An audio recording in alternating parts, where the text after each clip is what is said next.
Hey everybody, Josh Kalachi here with rotocurve.com, and we're here to discuss Week 8 NFL DFS on FanDuel tournament picks. You've seen our videos before earlier this week on the channel about cash game picks, and these are the safer plays, the guys that we think are going to have good days but not necessarily great days, but that also means that they have a high floor as well. So we don't think these guys are going to give up a bit of a goose egg or lay an egg in terms of fantasy production. But that's what this video is about. We're going to talk about some guys that do have a risky low floor, but they also have a very high ceiling. So without further ado, let's get right into Week 8 tournament picks on FanDuel. I'm going to show you the screen for you guys, and we'll get underway. On FanDuel, the first guy I wanted to talk about is a quarterback, and that's Ben Roethlisberger, quarterback for the Pittsburgh Steelers, facing the Cincinnati Bengals this week. Big Ben returns from injury in Week 8. Of course, we've seen that offense struggle a little bit under Michael Vick and Landry Jones, but Big Ben is back this week, and that makes him a top-tier target once again in daily fantasy sports because he's one of the most efficient passers in terms of fantasy points. If you checked out RotoCurve's site, you can see that there's a metric on there called fantasy points per passing attempt, and he's 5th in the NFL with 0.61 fantasy points per attempt. Now, that makes him a good option because although he is just 5th, which is still a high number, but it's not the top, his volume of a passer makes him one of the top quarterbacks in the NFL in terms of fantasy production because he has been efficient, but he throws the ball over 40 times a game as well when he's healthy and when the Steelers are on top of their game in terms of offensive production. He's going to have to throw the ball a lot to keep up with the Bengals, who also have a very good passing attack. So I expect Big Ben to be in a good game script in which he throws the ball a lot. He has some very good targets to use, especially with the return of Martavis Bryant, who Big Ben did not get a chance to throw to before his injury. So I think he has a very high floor, and if you wanted to stack a team or an offense, Pittsburgh's a decent one to look at each and every week, especially in a decent matchup in a division game where they're going to need a win against the Bengals team that started off really hot this season.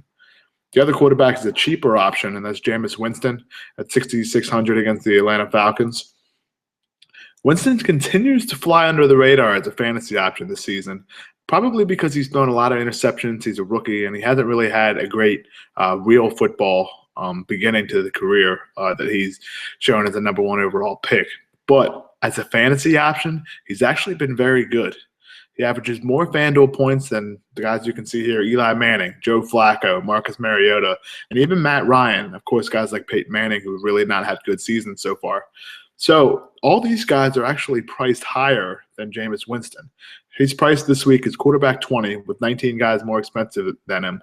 And considering he's been more productive than a lot of those guys, it makes him a value play, especially in a good matchup against the Falcons, who have given up at least 1 touchdown pass in all but 1 game this season. That 1 game, Brandon Whedon and that Cowboys passing attack that it really struggles without Des Bryant. So Winston and Roethlisberger make for top-tier GPP plays. If you wanted to save some money and spend at other positions, I think Winston's an excellent option with some upside. At running back, there are 4 guys here, 3 pretty expensive guys. So if you wanted to spend up on a position in GPPs, I think running back may be that position. These are the guys I want to discuss. First one is Marshawn Lynch, who has one of the better matchups in the NFL in Week 8 against the Cowboys. But the reason why I have him listed as a GPP play, and I didn't talk about him in my cast video, is because he's been pretty inconsistent this season, mostly because he's had an injury that he's kind of had to nurse his way back. But his workload has fully appreciated. Saw 27 carries in the Seahawks last game. And in these 2 games where he's had a full workload, that is seen against in the last 2 games with the Seahawks, have really just kind of run away with the games. You saw him just dominate the 49ers on last Thursday night. And in these games, he's been very productive. Now, I don't consider him a cash game play because that injury could linger, and he has not seen that consistent workload to be a good option for cash in terms of safety. But he does have a very good matchup, and he's one of the top backs in the NFL when he is healthy. So it makes him a top-tier tournament play. The other guy is Todd Gurley at 7,300 against the San Francisco 49ers. I actually believe that price is incorrect. On FanDuel, I believe he's 8,100. Sorry for that mishap. But he is $8,100 on FanDuel. And I think that price is probably going to keep him from being highly owned. We saw him being one of the highest owned running backs last week, and for good reason, as he ran for well over 150 yards. He scored 2 touchdowns. And the guy has been everything that has been promoted about him since he came out of Georgia, especially since he's recovered from that knee injury. The reason why I like him this week is because he faces the 49ers, who have allowed the fifth most FanDuel points to opposing running backs. And considering Gurley has a full workload, notching 74 touches in the last 3 games, he's totaled close to 500 yards. The guy even scored 2 touchdowns last week. So he's doing everything. He has a price that I think will keep a lot of people off of him at 8,100, not 7,300. That makes him a very solid option if you wanted to spend up at running back. Third guy is a guy that's also very expensive, and he's going to be in a lot of cash games this week, but I don't necessarily see him as a cash option because of the volatility of that Saints rushing attack. He does have a good matchup against the Giants, who have given up 100 yards and a touchdown in 3 straight games to opposing running backs, but I can't use him in cash because he lost 2 goal line carries to Kyrie Robinson last week, and he hasn't seen as much of a role in that running game as you would like to see from a guy that costs $8,000. Now, he has scored 3 touchdowns in the last few games. He is the top back there still in New Orleans, but he's seeing his role dwindle a little bit, so I don't think that's a good option for cash, but that doesn't mean he's a bad option for GPP. So get him into your GPP lineups. He does have a good matchup, and if you wanted to spend up, he's another guy to take a look at if you didn't necessarily want to go with Lynch or Todd Gurley. The last guy is Alfred Blue, who is very risky because with Arian Foster going down, nobody really knows he's going to get the touches. But Blue has been the guy in the past that has gotten the touches. He's seen over 30 carries, I believe, in 2 separate games over the last 2 years without Foster. So if anybody's going to see a full workload, it is going to be Blue. But they still have some guys behind him, like Chris Polk. There's a guy named Jonathan Grimes who could see some touches as well. So I think Blue is an option just in GPPs if you wanted to get a cheaper running back with the potential for a big game. Moving on to wide receivers, we have 4 guys here that aren't necessarily good options in cash for one way or the other, but that makes them decent options in tournaments, and we'll talk about why. The first guy is Mike Evans, who last week returned to wide receiver 1 territory with a just perfect game in terms of production. He had 8 catches, 164 yards, and a touchdown, but he has been inconsistent this season, and that's why I don't think we can use him in cash games yet. The Bucs will be without Vincent Jackson. I think that makes Evans a top target this week, simply because he's going to see more targets. He's the number 1 receiver for the Tampa Bay Buccaneers, and of course, we'll be talking about Winston as our GPP quarterback this week. It makes Evans a nice combination stack to go with a guy like Winston. That if you get a touchdown or 2 between those guys, you're looking at 2 passing touchdowns, 2 receiving touchdowns, or 3 passing touchdowns, 3 receiving touchdowns if they can have a big game. And that's exactly what we want to look for in terms of GPPs and tournaments. The other guy is James Jones, who has a very tough matchup this week against the Denver Broncos.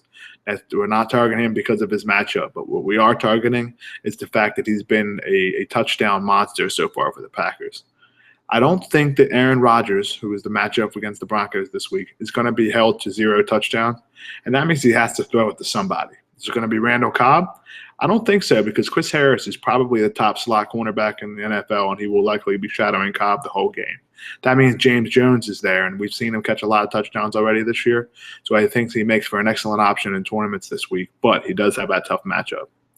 There's 2 other guys that I like to discuss at wide receiver, and they're both cheaper options.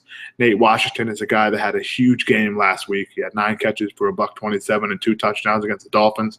And a lot of people will say that was a fluke, but I don't necessarily think so. In the 4 games that he played this year, he had 11, 8, 9, and 16 targets, which means that breakout game was coming, and we saw it happen last week.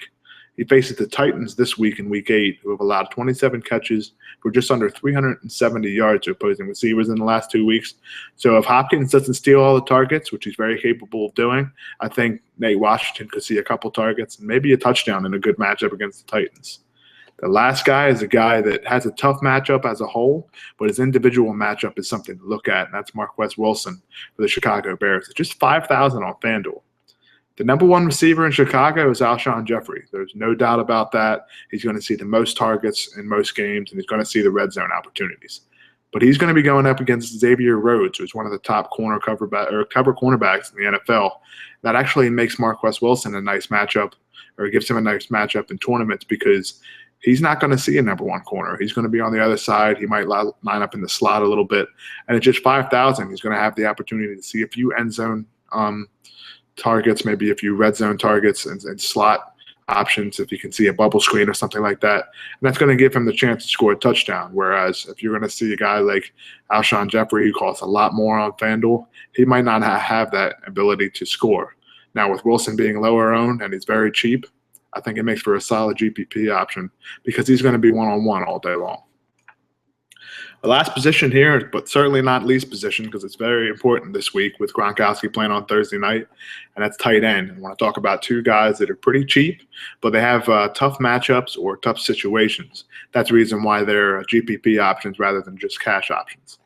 I do think Ladarius Green or whoever starts for the Chargers at tight end has very good upside simply because Phillip Rivers, that is quarterback for the Chargers, throws a lot of passes to these tight ends. The one thing about the Baltimore Ravens, who the Chargers play this week, they are excellent against tight ends so far this year.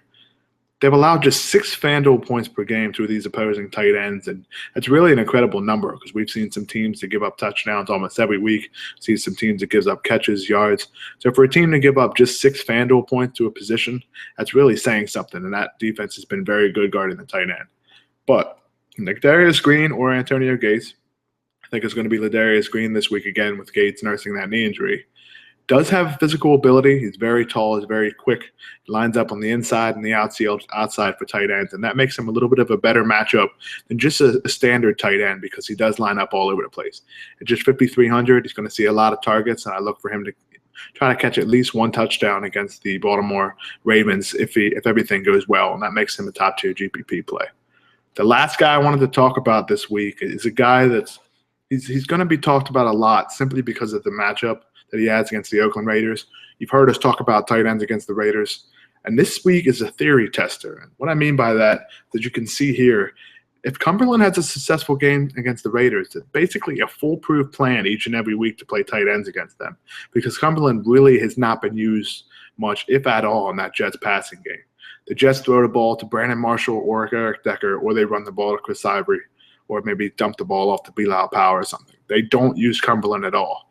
But if he can catch a touchdown pass against the Raiders, that really tells you something that he has a chance to that the tight ends against the Raiders have a chance to be a great play almost every week. Would I recommend starting him? Probably not, but I do think having one share of him in a perfect matchup against a team that has allowed a ton of touchdowns and a ton of passing yards or receiving yards and fantasy points to opposing tight ends, I think it's worth throwing in there. He's just $100 over the minimum price. So you put him in one lineup, you can afford everyone else. And hey, if he does score a touchdown, not many other people will have him because he is Jeff Cumberland. That pretty much wraps up our GPP play tournament plays this week on FanDuel. So be sure to take a look at the comments we have underneath this. We'll be discussing everything we need to talk about on the site as well. This will be posted on the website along with the notes recapping everything we talked about in this video. And as always, give us a thumbs up so we can continue to bring you analysis each and every week. And be sure to head over to rotocurve.com. There's a ton of free stuff, free tools, analysis, a great community of players in the forums, and everybody's active. They like to discuss their lineups and different players. It's a great site to be over there, and everybody's going to be there for a long time discussing NFL plays, things we like on FanDuel, and some GPP plays that we just talked about. So be sure to get over there, sign up if you don't have an account yet. There's a lot of free stuff that can be had. And as always, let's make this week and the rest of our season a profitable one on FanDuel and NFL DFS. Good luck, everyone.